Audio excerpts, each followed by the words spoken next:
지금부터 오늘은요 법률의 목적을 보도록 하겠습니다. 목적부터요. 목적의 확장성, 가능성, 적법성, 사회적 타당성 여기에 대해서 한번 보도록 그렇게 하겠습니다. 여러분요 민법 체계들은요 12페이지 자 보셔요. 자 지금부터 보시면은요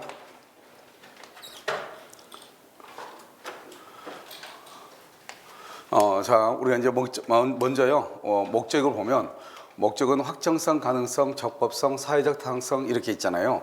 그래서 여기서 이제 목적이 먼저 뭐를 보냐면 우리가 확정성을 먼저 보자 이 말이죠. 이 확정성이라고 하는 것은 무엇을 얘기하는 거냐면 이 법률의 목적이라는 것은 다른 말로 법률의 내용을 얘기하죠. 내용. 법률의 내용은 다른 말로 뭐라고 하냐면 법률 효과를 얘기하는 거예요. 법률 효과. 그래서 효과를 말하고요. 여기서 이제 확정성이라고 되어 있죠. 확정성, 가능성, 적법성, 사회적 타당성인데 이 내용이라는 것은 대금하고 등기를 얘기하죠. 특히요. 등기를 언제까지 해줄 것인가. 그것을 확정성이라고 하죠. 우리가 분양을 받으면 2년 뒤에 3년 뒤에 우리가 입주하게 되잖아요. 그것을 언제까지 등기를 해줄 수 있느냐. 그것은 이행기까지. 만약에 그 사람들이 2024년 12월 30일이다. 그러면 2024년 12월 30일까지 건물이 완공이 되고 준공 허가를 받으면 되는 것이죠.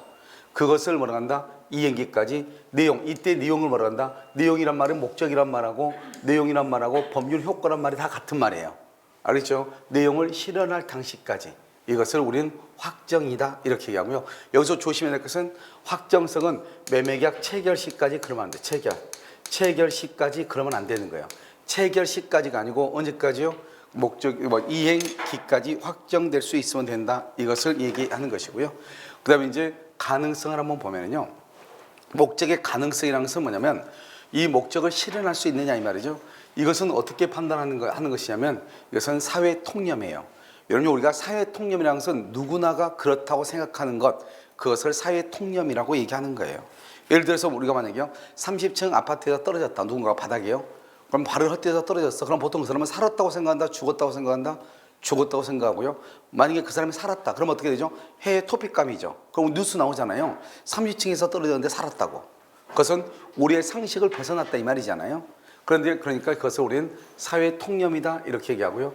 이 통념에 따라서 가능과 불능으로 나누는 거예요. 그래서 만약에 누군가가요. 우리 오늘 결혼할래? 그랬더니 우리 그러면 달나라에 가서 결혼할까? 이렇게 얘기하죠.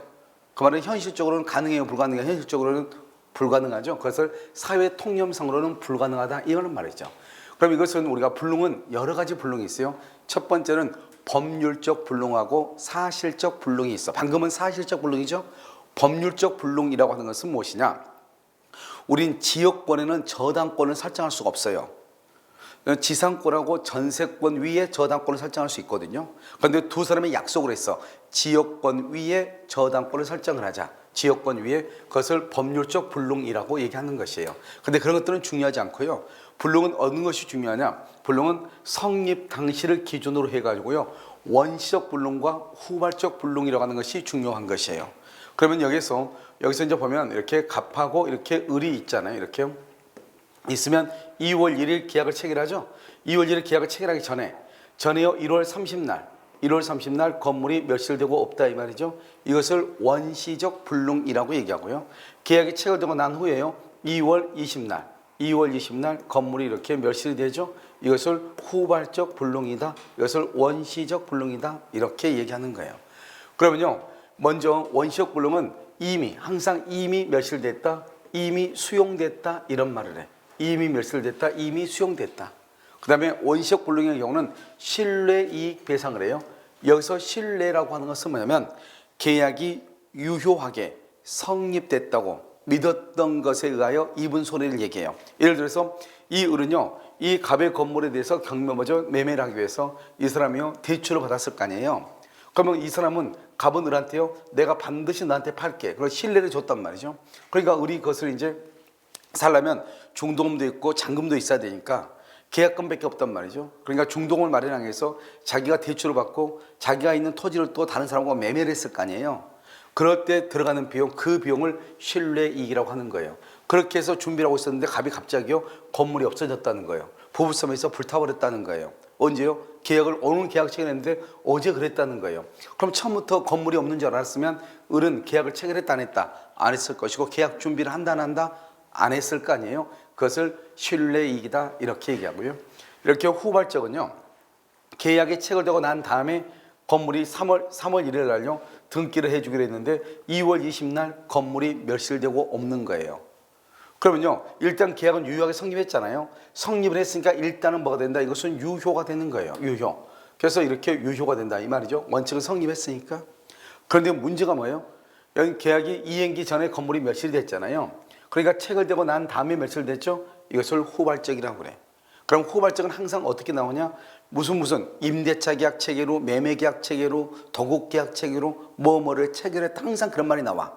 그러면 체결로 그러면 일단 계약은 유효하게 성립한 후니까 이것을 우리는 유효라고 얘기하는 것이고요. 그리고 무슨 계약 체계로 항상 이렇게 나와요. 그때는 이행이익, 이행이익. 이 이행이익을 뭐라 한다? 이것을 전매 차익이다 이렇게 얘기해요. 전매 차익 이렇게 얘기한단 말이죠. 여기서 전매 차익이라고 하는 것은 무엇을 얘기하는 것이냐면 만약에 을이 갑이라고 하는 사람이 이 물건을 잘 가지고 있다가 이것을 을한테 넘겨줬어. 그러면 을이 어떡하죠? 을이 1억에 사가지고요. 이것을 병한테 넘겨가지고요. 얼마에 팔죠? 2억에 팔았을 거 아니에요? 그러면 차익이 얼마죠? 1억이잖아요. 1억의 이익을 넘길 수 있었는데 갑이 을한테 이행을 못 해주다 보니까 을이 병에게 전매를 못하고 그러다 보니까 그 이익을 얻지 못하는 거잖아요. 그것을 무슨 이익이라고 한다? 이행이익이다 이렇게 표현을 하는 거예요. 이행이익이다 이렇게. 그래서 우리는 원시적 불능은 계약을 체결하기 전이고요. 후발적 불능은 계약을 체결하고 난 후다 이런 말이죠. 그래서 원시적 불능은 원칙적으로 이제 후발적 불능은 원칙적으로 유효인데요. 원시적 불능은 약간 달라요. 여기서요. 여기 보면 우리가 이제 불능은 원시적 불능하고 후발적 불능 이렇게 나뉜단 말이죠. 그러면 원시적 불능이라고 하는 것은 이미 멸실됐다, 이미 수용됐다 이렇게 얘기했죠. 그래서 이미 멸실됐다, 이미 수용됐다 이렇게. 그것을 무슨 이익이다? 신뢰이익이다. 계약을 체결하고 난 후죠. 체결한 후 이것을 무슨 이익이다? 이행이익이다 이렇게 얘기하고요. 원시적 불능이라고 하는 것은 신뢰이익이고 후발적은 이행이익이고 이게 항상 여러분 이것을 알아야 되는데 먼저 객관적 불능하고 주관적 불능이 있는데 객관적 불능이라고 하는 것은 건물이 이렇게 있잖아요. 이 건물이 전부 다 멸실되고 없다. 그것을 전부 불능이고요. 건물이 일부 3층 건물인데 3층만 이렇게 없어졌다. 3층만 붙어버렸다. 일부 불능이다. 이렇게 얘기하는 거예요. 그러니까요. 전부 불능, 일부 불능이 있고요. 주관적 불능이라는 것은 우리가 한번 배웠지만 우리는 타인 소유물에 대해서 매매 계약을 체결할 수 있거든요. 그러니까 이 건물이 갑의 건물이에요. 갑의 건물인데 이것을요 A라고 하는 사람이 이것을 B한테 팔았다 이 말이죠. 알겠죠? 그래서요 A가 이것을 B한테 팔잖아요. 그럼 이러면 어떻게 돼요? 건물은 갑의 것인데 이것을 A가 B한테 팔았잖아요. 그러면 갑은 B한테 등기해 줄 수 있어도 A는 B한테 등기를 해줄 수가 있어요 없어요? 없죠? 이것을 뭐란다? 갑은 할 수 있는데 A는 못한다 이 말이죠. 이것을 주관적 불능이다 이렇게 얘기를 하는 거예요. 그럼 여기서 이제 객관적 불능이면서 전부 불능이 있고 일부 불능이 있다 이런 말이죠. 그래서 전부 불능을 무효라고 그래요. 그래서 우리가요 원시적 불능이라고 해서 무조건 다 무효가 되는 것이 아니고 원시적, 객관적, 전부 불능일 때 무효다 이런 말이에요. 알겠죠? 그러고 난 다음에 계약 체결상의 과실책임 우리가 이것을 채권법에서 배웠는데요. 계약을 체결하는 과정에서 잘못이 있으면 책임을 진다. 그래서 계약 체결상의 과실책임 이렇게 얘기하는 거예요. 계약을 체결하는 과정에서 잘못이 있는 사람은 책임을 져야 된다 이 말이죠. 이것을 계약 체결상의 과실책임. 그러니까 항상 여러분요 이게 중요한 건데 왜 중요하냐면 원시적 불능에서는 무슨 말이 딱 튀어나와야 되냐? 무효이다. 그 다음에 계약 체결상의 과실책임이다. 이 두 가지가 딱 원시적 불능에서는 딱 나와야 돼. 아시겠죠? 원시적 불능 이렇게. 그 다음에 일부 불능이라는 것은 뭐냐면 미달됐다 이런 말이 나올 거예요. 미달됐다. 우리 이것을 수량을 지정한 매매라고 나오잖아요. 이 수량을 지정한 매매라고 하는 것은 뭐냐면 평당 100만 원이요. 평당 100만 원에 100평을 사. 100평을 샀어요. 1억이에요. 그런데 막상 사가지고 와서 보니까 100평을 샀는데 실질적으로는 70평밖에 안 되더라 이런 말이죠. 그럼 얼마가 처음부터 부족했죠? 30평이 처음부터 부족한 거잖아요. 그것을 우리는 뭐란다? 일부 불능이다 이렇게 얘기하고 이런 경우는 수량 부족의 담보 책임이라고 하는 것이 있어요. 이 수량 부족의 담보 책임을 지는 거예요. 저기서 중요한 것은 여기 봐봐요. 우리가 일부 불능일 때는 계약 체결상의 과실 책임이라고 얘기하지 않는 거예요. 계약 체결상의 과실 책임은 일부 불능이 아니고 전부 불능일 때 계약 체결상의 과실 책임이라고 얘기하는 것이고, 일부 불능일 때는 그것을 무슨 뭐로 한다? 담보 책임이다, 이렇게 얘기하죠. 그러면 담보 책임은요, 원칙적으로 뭐가 된다? 유효이다. 유효니까 부당이득 반환이란 말이 나올 수가 없는 거예요. 유효니까요. 일단 계약은 유효인데 일부가 부족이니까 대금을 깎아달라, 계약을 해지하겠다, 손해배상을 청구한다, 이런 말이 나올 수 있는 거예요. 알겠죠? 그러니까 여기서 보면 우리가 원시적 불능이라고 해서 무조건 다 무효가 되는 것은 아니다. 지금 내가 지금 이걸 얘기하는 거예요. 원시적 불능일 때 무효가 되려면 원시적, 객관적, 전부 불능이어야 되고, 일부 불능일 때는 그것은 뭐가 된다? 유효이다, 이런 말이죠. 그래서 담보 책임은 유효다, 이런 말이에요. 그래서 다른 국가고시에 뭐가 나왔냐면 이게 나왔어요. 다음 중에서 무효인 것은 이렇게 나왔다. 무효인 것은 그래가지고 원시적, 객관적, 전부 불능, 이게 나왔단 말이죠. 또 하나가 뭐가 나왔냐면 여기가 담보 책임이 나왔어. 알겠죠? 일부가 불능일 때, 원시적으로 일부가 불능일 때 그것은 뭐가 된다? 유효이다, 이 말이죠. 그러니까 우리가 원시적 불능이 무효가 된다고 하는 것은 원시적, 객관적, 전부 불능일 때 얘기하는 것이다, 이런 말이고요. 그 다음에 이제 여러분요, 후발적 불능일 때는 어떻게 될 것인가, 이게 문제죠. 자, 후발적 불능일 때는요, 이렇게 계약을 체결하고 난 다음에 이것을 후발적 불능이라고 얘기하는 거잖아요. 그러니까 후발적 불능은 계약 체결 후 그러니까 무슨 이익배상이다? 이행이. 원시적 불능은 무슨 이익이다? 신뢰. 후발적은 이행이. 이게 항상 딱 나와야 돼. 이것은 원칙적으로 유효이다. 우리가 원시적 불능은 뭐가 되죠? 무효이다. 후발적 불능은 뭐가 되죠? 유효이다. 이게 큰 차이인 거예요. 원시적 불능은 무효, 후발적 불능은 유효, 이게 큰 차이라고. 자, 두 번째는요, 우리가 이제 여기서 또 보시면 채무자가 잘못한 경우 있고, 채권자가 잘못한 것이 있고, 쌍방이 잘못이 없는 경우가 있단 말이죠. 그럼 여기서 이제 우리가 아무 말 없이 민법에서 채무자와 채권자를 논할 때는 항상 물건을 기준으로, 물건을 인도해 줄 사람을 채무자, 물건을 넘겨받을 사람을 채권자라고 그래요. 그러니까 항상 물건을 기준으로 하니까 아무 말이 없으면, 그러니까 물건은 뭐냐? 등기를 기준으로 해. 등기를 해줄 사람을 채무자, 등기를 이전받을 사람을 채권자라고 얘기하는 거예요. 그러니까 매도인은 등기를 해줄 뭐가 있고 의무가 있고, 매수인은 등기를 받을 뭐가 있고 권리가 있죠. 그래서 매수인을 채권자라고 하는 것이고 매도인을 채무자라고 얘기하는 거예요. 그러니까 채무자가 잘못한 것을 채무불행이라고 그래. 이것은 여러분요, 무슨 일이 있어도 이것은 암기를 하죠. 채무자가 잘못한 것을 채무불행이라고 그래. 채무자가 잘못한 것. 그러니까 채무불행은 항상 3단계예요. 첫 번째, 계약 체결 후 채무자가 잘못한다. 시작.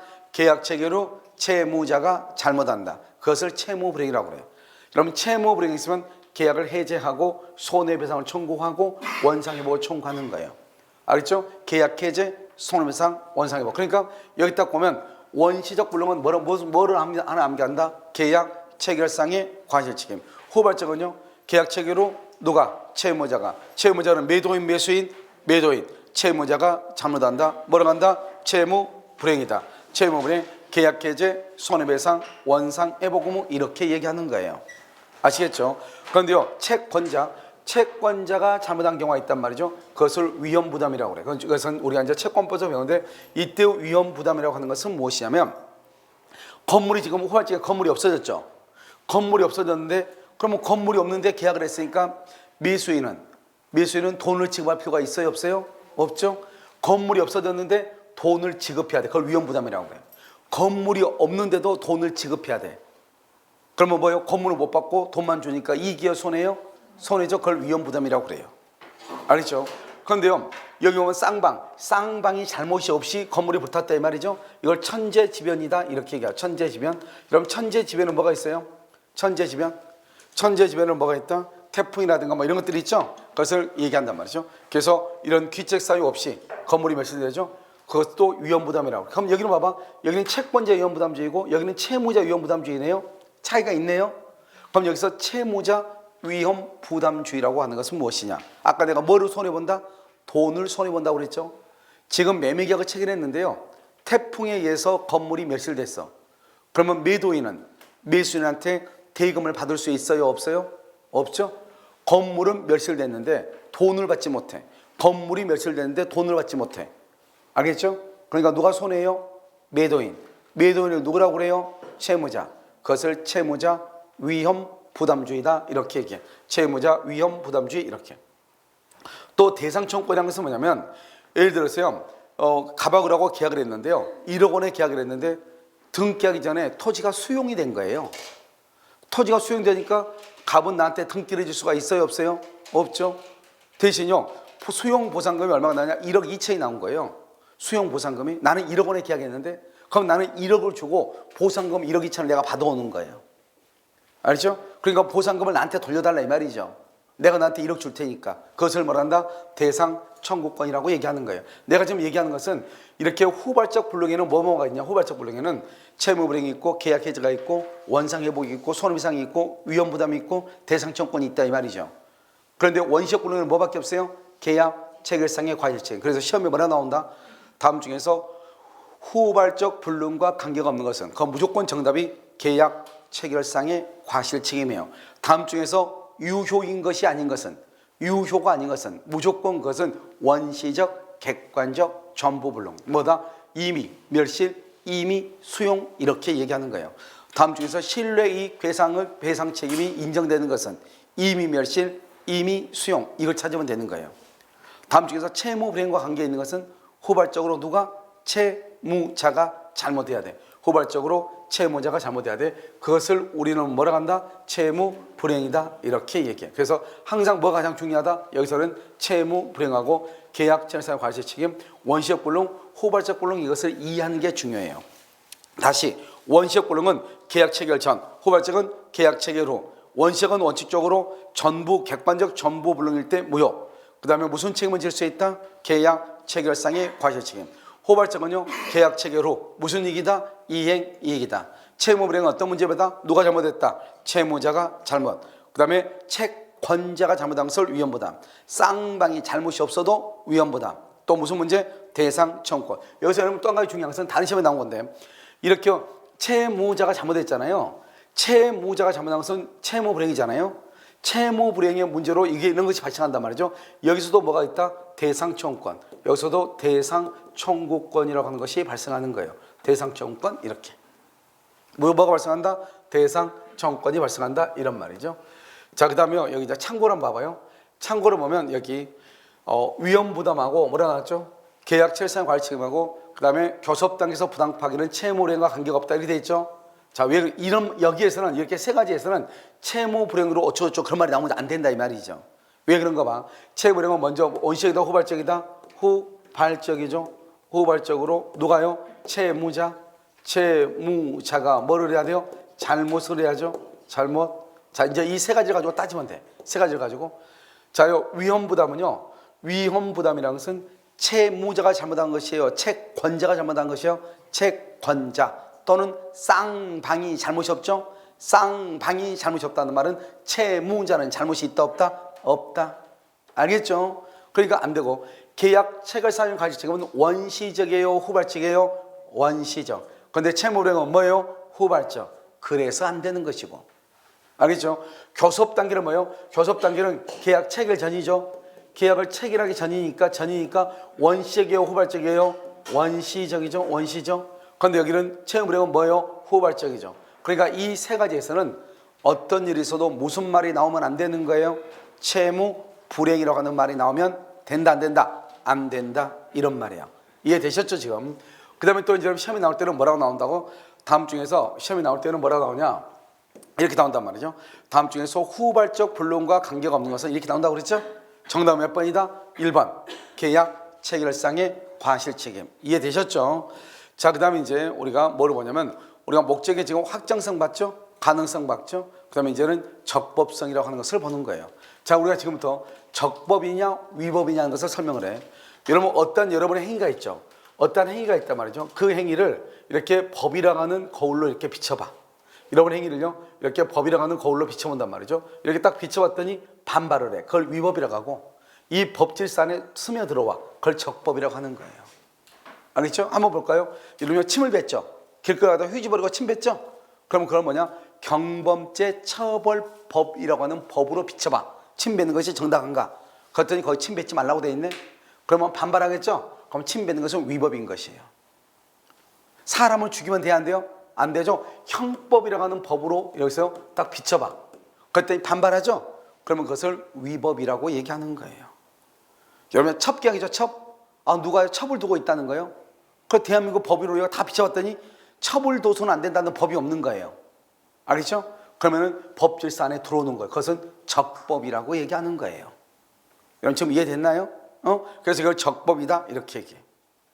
그러면요, 우리 적법과 위법을 나눌 때 항상 이렇게 나눈단 말이에요. 그래서 여기 적법이죠. 그런데 이 적법한 것이 어떻게 되냐면 무조건 보는 것이 아니고 이것이 강행 규정하고 임의 규정으로 되어 있죠. 이것은 우리 민법상의 구별이에요. 우리 민법상에는 강행 규정과 임의 규정으로 나뉘어요.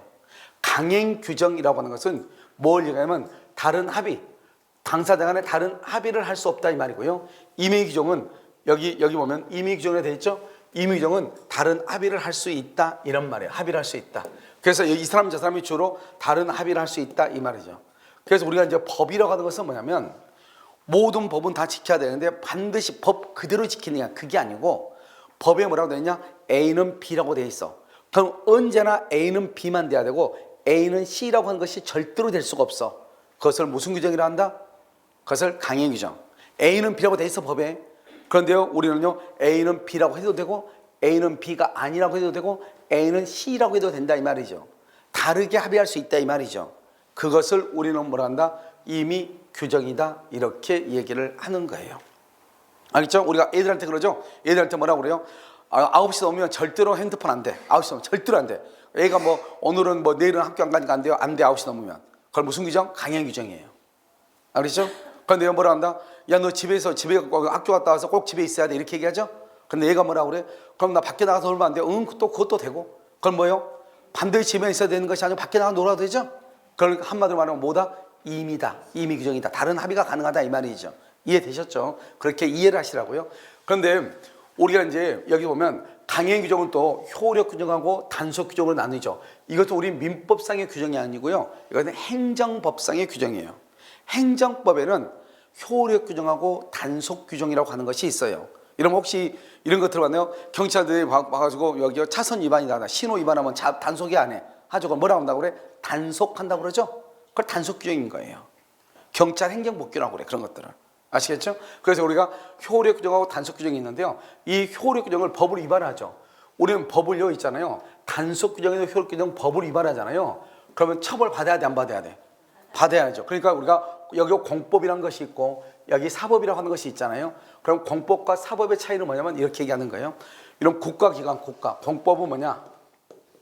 공법은요 국가기관, 국가기관하고요 개인 간의 관계를 다루죠. 국가기관하고 개인 간의 상하 관계를 다루는 것을 공법이다 이렇게 이해하시면 돼요. 그러니까 여러분요 예를 들어서 국가기관이 뭐가 있어? 검찰이 있고 법원이 있고 경찰서가 있고 주민센터가 있고 뭐 다 있잖아요. 그런 상하 관계를 하는 거, 그 행정관청하고 국민 간의 관계를 다루는 것을 공법이다 이렇게 이해하시면 돼. 물론 여러분요 공법과 사법을 어떻게 구별할 것인가에 대해서 행정법 같은 거 보면 한 학설이 한 열 몇 개가 있어. 다 미친놈들이 하는 짓이고 뭐냐면 그냥 국가기관하고 개인 간의 관계를 다룬다 뭐 공법. 그러니까 여러분들이 부동산 공법 배우죠. 그 부동산 공법의 처음부터 끝까지는 어디를 따진다? 행정관청하고 따지는 거 아니에요 다? 그럼 항상 거기 뭐다? 시도 또 뭐죠? 시도시하고 시장, 군수, 구청장 나와 안 나와? 나오죠. 그게 전부 다 누구예요? 거기 행정기관이잖아요. 그 행정기관하고 관계를 다루는 것을 공법이라고 얘기하는 거예요. 알겠죠? 그래서 그걸 공법이라고 그래요. 부동산 공법. 부동산에 관해서는 국가기관하고 개인 간의 관계를 다루는 법이다. 이런 말이죠. 알겠죠? 그 다음에 두 번째는요. 이런 등기는 어디 가세요?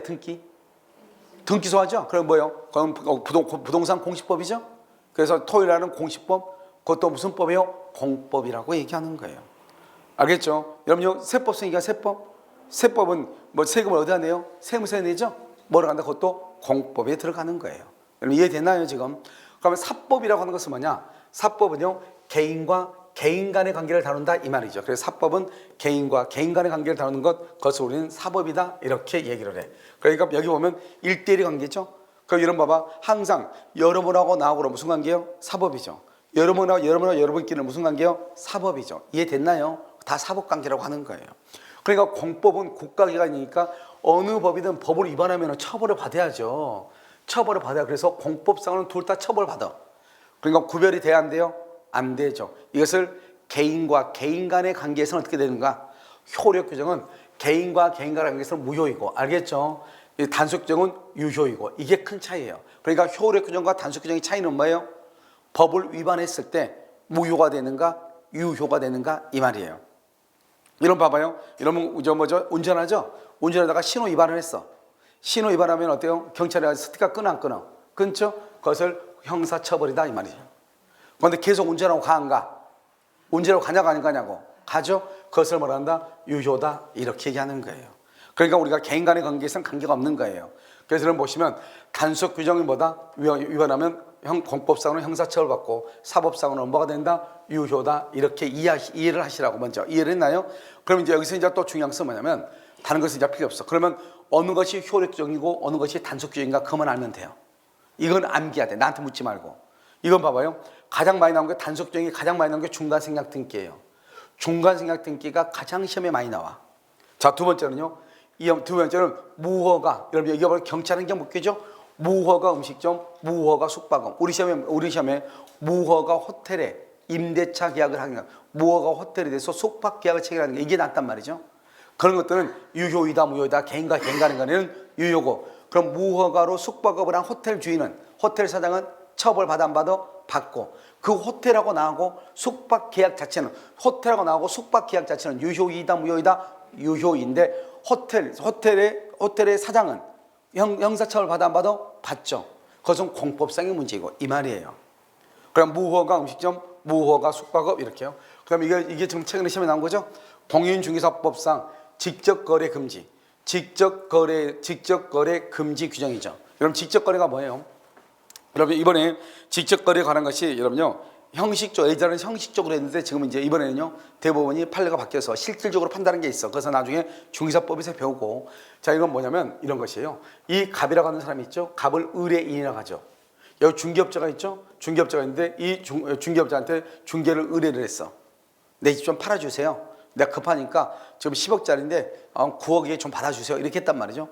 그러니까 보니까 중개업자가 딱 보니까요. 이건 내가 싸게 나왔으니까 내가 사면 될 것 같아요. 나한테 중개를 의뢰했는데 내가 그걸 사버리는 거예요. 그걸 뭐라 한다? 직접 거래라고 얘기하는 거예요. 그러니까 직접 거래해서 9억 주고 이걸 샀단 말이죠. 샀는데 이 사람이 직접 거래하면 된다 안 된다? 안 되죠. 그럼 중개사법에 직접 거래하게 되면 처벌을 어떻게 받는다고 돼 있어. 알겠죠? 그럼 그것을 처벌을 받는다 이 말이죠. 하지만 나는 소유권을 취득한다 못한다? 소유권이 취득한다 이 말이죠. 소유권 취득한다. 사법상으로 유효니까. 개인과 개인 간의 거래는 유효니까 소유권은 취득한다 이런 말이에요. 뭐는 할지언정 형사처벌을 받을지언정 소유권을 취득한다. 그것을 우리는 뭐라고 표현한다? 그것을 단속 규정이다 이렇게. 그래서 직접 거래 금지 이걸 한번 나왔기 때문에 뭐 여러분들이 나오면 무슨 말인지 금방 알 거예요. 자, 무허가 음식점, 무허가 숙박업, 그 다음에 중간생략 등기 이렇게. 그 다음에 여기요 국민주택 전매행위 제한 위반이죠. 이것은 여러분요 뭐를 했다? 우리가요 한 몇 년 전에 한번 나온 적이 있다. 알겠죠? 그래서 전매행위 금지 이렇게. 이것을 우리는 뭐라 한다? 단속 규정에 관한 것이고요. 자, 그 다음에 다시 한번 봐봐요. 이번에는 뭐를 보냐면 강의 효력 규정을 한번 봐봐. 효력 규정은 암기를 해야 되겠죠? 어떻게 암기하는 것이냐? 보면 변호사법 위반이죠. 의료법 위반이죠. 또는 법무사법 위반. 법무사가 아닌 사람이 법무사가 하는 행위를 업으로 하는 것, 등기 업무를. 변호사가 아닌 사람이 자기가 소송을 수행하고 돈을 나눠 갖기로 한 경우, 그걸 변호사법 위반이라고 그래. 그러니까 항상 변호사법 위반은 뭐냐? 변호사 아닌 자가 이 말이죠. 알겠죠? 그럼 법무사 아닌 자가, 세무사가 아닌 자가 이런 것들이죠. 그 다음에 의료법 위반은 뭐냐면 우리가 의사가 아닌 사람은 병원을 개업할 수가 없어요. 그러니까 의사가 아닌 사람은 병원을 개업을 못하는데요. 우리 보면 여러분 혹시 사무장 병원이다 또는 수간호사 병원이다 이런 말 들어봤죠? 보통 사무장이나 수간호사들이 보면은요, 수간호사 같은 경우는 여러분 똘똘한 사람은 의사보다 똘똘한 사람 훨씬 많아요. 알죠? 그런 분들이 이렇게 오랫동안 병원에서 이제 근무하다 보니까 병원 생리를 다 알잖아요. 그러다 보니까 병원이 나오면 그걸 자기가 인수하는 경우가 있어. 그래서 페이닥터라고 그러죠? 페이닥터를 거기다가 이제 채용해서 하는 경우가 있단 말이죠. 그런데요, 그런 것들이 이제 해피하게서 나온 게 뭐냐면 지금 의료법인이라고 하는 거죠.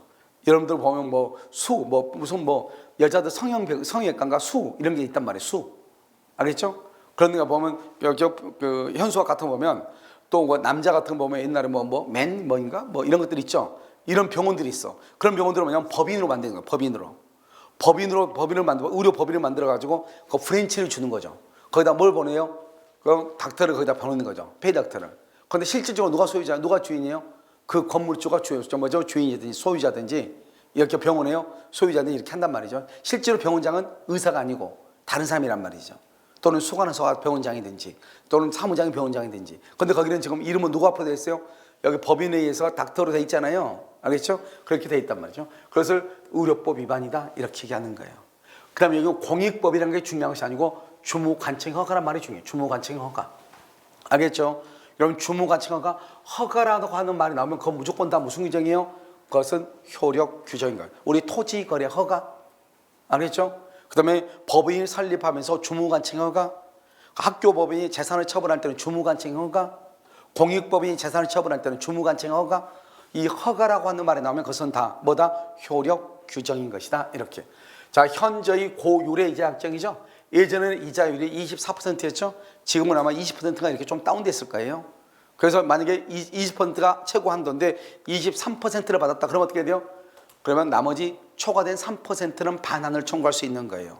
그럼 여러분 초과 중개수수료, 초과 중개수수료 원래 100만 원을 받았는데 130만 원 받았다 이 말이죠. 30만 원 돌려줘야 되는 거예요.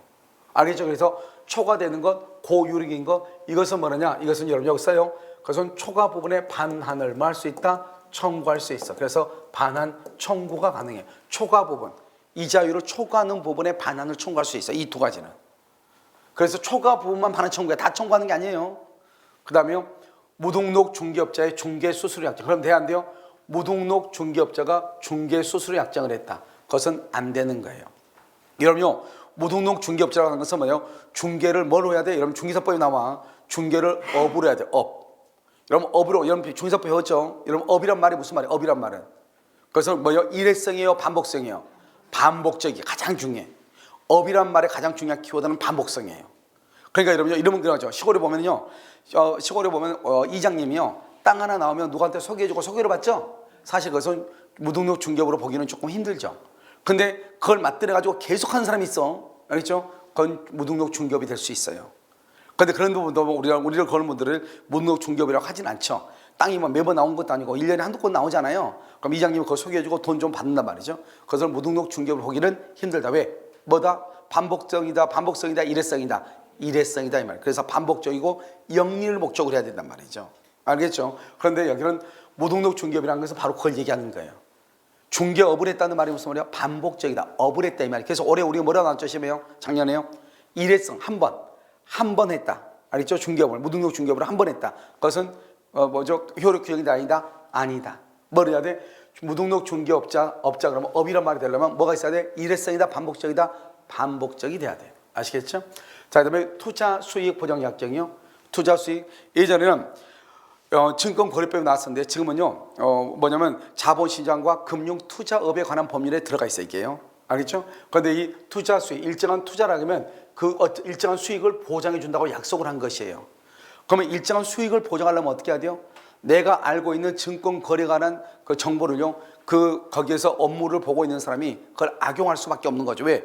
기본적으로 원금 보장하고, 그럼 투자 원금의 12%를 보장하려면 내가 어떻게 해야 돼요? 돈을 벌여야지 고객한테 돌려줄 거 아니에요. 원래 증권업에 종사하는 사람은 자기 명의로 주식을 가질 수도 없단 말이죠. 알겠죠? 그런데 자기가 알고 있는 정보를 악용할 수밖에 없는 것이죠. 그래서 투자 수익 보장 약정은 그것은 무효가 되는 것이고요. 잘 봐봐요. 퇴직금이라는 게 뭐예요? 퇴직금이라는 게 언제예요? 퇴직하고 난 다음이죠. 근데 퇴직하기 전에 미리 포기했다. 그 말은 무슨 말이야? 사용자가 너 그만둬. 그렇게 하니까요. 나 그냥 퇴직금 포기할 테니 내가 한 3년 더 다니게 해달라. 이 말이잖아요. 그것은 근로자의 약점을 이용한 것이다. 이 말이죠. 그래서 안 되는 거. 미리 포기하면 돼. 만약에 퇴직 후 포기한 거 어떻게 돼? 퇴직 후? 그건 괜찮아. 미리 포기 안 되죠? 그런데 퇴직 후 포기는 유효가 돼. 그것은 유효가 된다. 이 말이죠. 퇴직 후에는.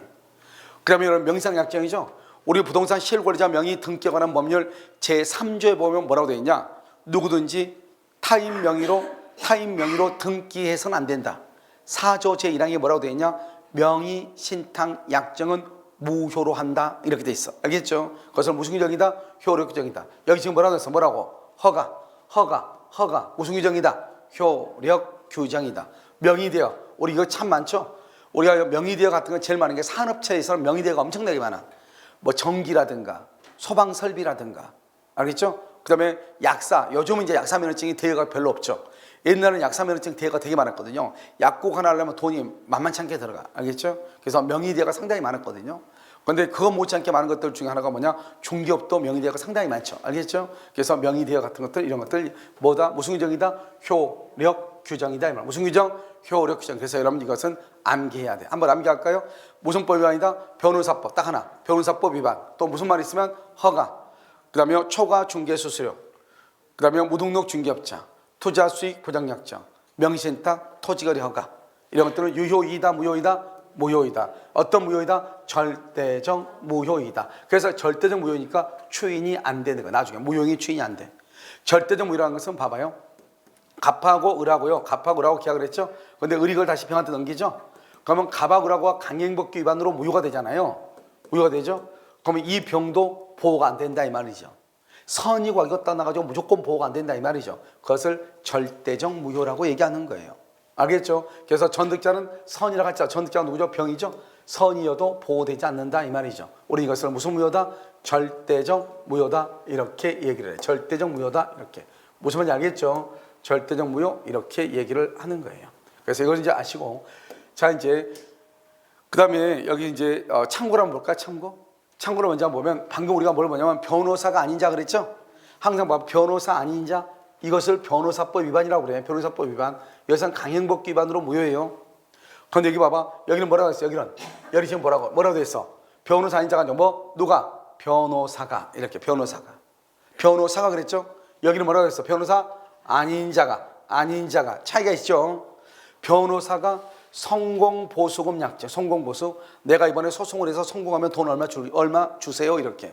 이것은요 옛날에는 어디에 많았냐면 형사사건이 너무나 많은 거예요. 형사사건에. 왜냐면 형사사건에서는요 이런 구속보다는 불구속이 훨씬 낫잖아요. 그러니까 가족들이요 구속되지 않기 위해서 막 여기저기 막 돈을 빌려도 한단 말이죠. 그러니까 성공보수금 약정을 하는데 여기서는 103조에 위반될 수가 있다 이 말이죠. 그런데 민사사건은요 유효이다 무효이다? 유효이다. 형사사건은 무효가 될 수 있다 이 말이에요. 그런데 요즘요 이 형사사건에서는 성공보수금 약정을 하는 대신에 예전에 이제 막 편법으로 상담료로 받죠. 상담료 10분에 얼마. 알았죠? 그러면 결국 뭐하고 똑같아요 그게요? 성공보수금 약정과 똑같은 거예요. 이게 이제 뭐냐면 양승태 옛날에 대법원 원장 있죠? 그다음 박근혜 그 정권하고 해가지고요 일본에 있어서 우리 이제 과거사 정리하면서 일본하고 있잖아요. 그래서 일본하고 징용 과거사가 아니라 징용 문제하고 그다음에 위안부 문제 이런 것을 일거에 해결하기 위해서요. 이렇게 이제 뭘 요구를 하는데 자꾸 변호사협회에서 반대를 한다고 딴지고 막 이렇게 한다면 법리적으로 따지고. 그러니까 그 사람들을 잡기 위해서 양승태 그 대법관이 하는 게 형사사건에서 성공보수금 약정을 하는 것을 위반이다 이렇게 해버렸어요. 그런데 민사사건에서는 사실 성공보수금 약정이라는 것이 보통 그렇게 약하고 사실은 무슨 사건이 더 많이 일어나요? 주변에서 형사사건이 비일비재하게 일어나잖아요. 그럼 변호사들이 가장 많이 먹는 게 이 형사사건에서 성공보수금 약정이란 말이죠. 불구속으로 해줄게. 이건 구속인데 그건 구속이냐 이 자기가 어떻게 알아? 그런데 오늘 구속이라고 하죠. 그런데 불구속으로 해줄게. 집행유예로 빼줄게. 이렇게 한단 말이죠. 알겠죠? 그런데 이걸 이제 못하겠다 이 말이죠. 지금도 못하겠어 다 하고 있죠. 이것은 이제 형사사건에서 성공보수금 약정이다 이렇게 얘기하고요. 여러분 이제 여기는 이제 잠깐 보시면 뭐가 있냐면요 이런 게 있죠. 우리가 이제 탈법행위라고 하는 거 있잖아요. 탈법이요. 탈법이라고 하는 말의 뜻은 뭐냐면 이런 거예요. 강행법규의 간접적 위반이다 이렇게 돼 있죠. 자 여기서 중요한 키워드가 뭐예요? 직접적이다 간접이다? 간접이다 간접적 위반이다 이 말이죠. 그럼 우리가 여기서 강행 규정은 직접적 위반이고 이것은 간접적 위반이다 이 말이죠. 자 이건 뭐냐 이거 봐봐. 국유재산 관리 직원이죠. 공무원이죠. 갑이요. 갑이 타인 명의 자기 와이프 이름으로 취득한다 이 말이죠. 원래 국유재산 관리하는 직원이 자기 이름으로 취득하면 이것을 직접적 위반이다 이렇게 얘기해.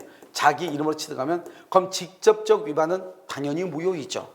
그런데 자기 이름으로 취득하면 무효니까 자기 와이프 이름으로 취득했다 이 말이죠. 이것을 뭐라 한다? 간접적이라고 얘기하는 거예요. 그것을 뭐라고 한다? 탈법이라고 얘기하는 거예요. 이런 탈법 행위는 유효이다 무효이다? 무효이다 이렇게 얘기를 하는 거예요. 알겠죠 지금? 그 다음에 공무원의 연금 수거이죠. 여러분 공무원이 연금을 수거할 수 있는 거 공무원이란 게 뭐예요? 평생을요 국가를 위해서 헌신한 사람들이잖아요. 뭘 가끔 가다 보면요 뺀질거리고요 돈 뒤로 빼고 이런 사람도 있긴 있어. 그래도 공무원들의 대부분은 국가를 위해서 헌신하는 사람이란 말이죠. 대민 봉사잖아요 그게요. 그런데 이런 사람들을 국가를 위해서 헌신했으니까 만약에 퇴직하게 되면 국가가 그 사람들의 삶을 보장해야 될 거 아니에요. 그래서 그 사람의 뭐가 개인 월급에서 얼마 떼고 국가가 또 얼마 출연해가지고 공무원 연금이라고 하는 제도를 만들어서 그 사람의 노후 생활을 보장해 주려고 한단 말이죠.